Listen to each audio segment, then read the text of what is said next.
O surto silencioso que transformou a respiração em sentença de morte. No final do século XIX, enquanto o mundo acreditava estar avançando rumo à razão, uma sombra invisível se espalhava pelas cidades como um sussurro mortal. A tuberculose não chegava gritando. Ela batia de leve, entrava sem convite e se instalava nos pulmões como um hóspede que nunca mais ia embora. As pessoas começaram a tossir sangue, emagrecer rápido demais e olhar para o vazio como se algo já estivesse puxando suas almas para fora do corpo. Hospitais se transformaram em corredores de gemidos e o ar parecia pesado, como se a própria doença pudesse ser respirada. O mais assustador era o tempo. Semanas, meses, às vezes anos, enquanto a vítima apodrecia lentamente por dentro, consciente de cada respiração roubada. Médicos não sabiam explicar. Famílias escondiam os doentes, e rumores diziam que a morte aprendia os horários da cidade. Quando o sol se punha, ela começava a trabalhar. À noite, o terror ganhava forma. Cidades inteiras entravam em silêncio quando o som da tosse ecoava pelas paredes finas das casas. Diziam que era possível reconhecer o infectado apenas pelo som do pulmão falhando. Um ruído úmido, profundo, quase animal. A tuberculose ganhou apelidos macabros. A consumidora, a doença dos mortos lentos, não porque matava rápido, mas porque transformava o corpo em um campo de batalha prolongado. Cemitérios cresciam mais rápido que escolas. Crianças viam os pais desaparecerem em camas improvisadas, cobertos por panos brancos manchados de vermelho escuro. Alguns acreditavam que a doença era uma maldição, outros juravam que ela se espalhava pelo olhar. O medo era tão grande que pessoas evitavam respirar perto umas das outras. O ar virou inimigo.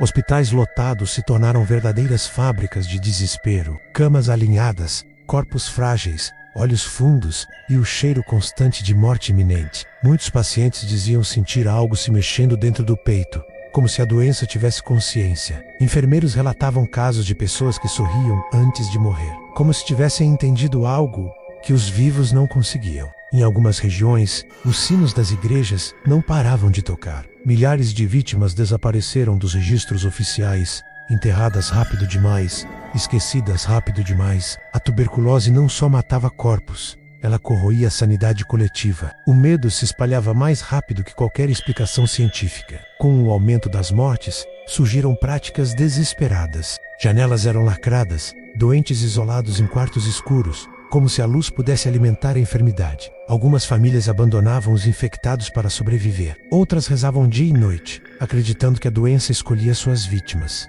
Histórias começaram a circular sobre pessoas que aparentavam melhorar, apenas para definhar de forma ainda mais cruel. A esperança virava armadilha. Cada tosse era um presságio. Cada respiração pesada soava como um relógio contando os segundos finais. A tuberculose ensinou o mundo a ter medo do próprio corpo. Em certos lugares, a histeria foi além. Cadáveres eram exumados, pois acreditava-se que os mortos continuavam espalhando a doença. O terror se misturou ao folclore, e a tuberculose passou a ser associada a vampirismo, possessão e punições divinas. Pessoas juravam ver sombras saindo das casas dos doentes. A ciência ainda engatinhava, enquanto o medo corria solto. O surto não escolhia classe social, idade ou força. Atacava lentamente, com paciência cruel. A morte não vinha como um golpe, mas como uma tortura prolongada. Milhares morreram sem entender o que estava acontecendo. Cidades inteiras perderam parte de sua população em silêncio, sem guerras, sem explosões, apenas tosses abafadas e corpos enfraquecidos. A tuberculose transformou o cotidiano em um cenário de horror contínuo. Comer, dormir e respirar se tornaram atos perigosos. Algumas vítimas escreviam cartas de despedida semanas antes do fim, conscientes de que estavam sendo consumidas por dentro. O terror não era só físico, era psicológico. A espera pela morte era o castigo maior. Quando finalmente surgiram avanços médicos, o estrago já estava feito. O surto deixou cicatrizes profundas na memória coletiva, ruas vazias, famílias inteiras apagadas da história,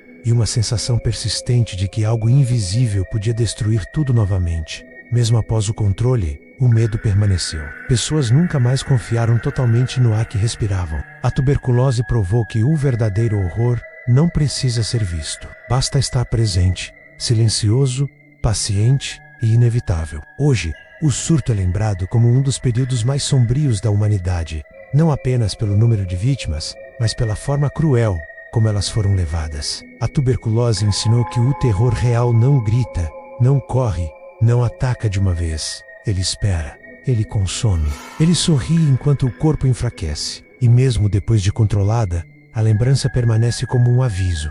Às vezes, o maior monstro é invisível e já está dentro de nós. Se chegou até aqui, muito obrigado.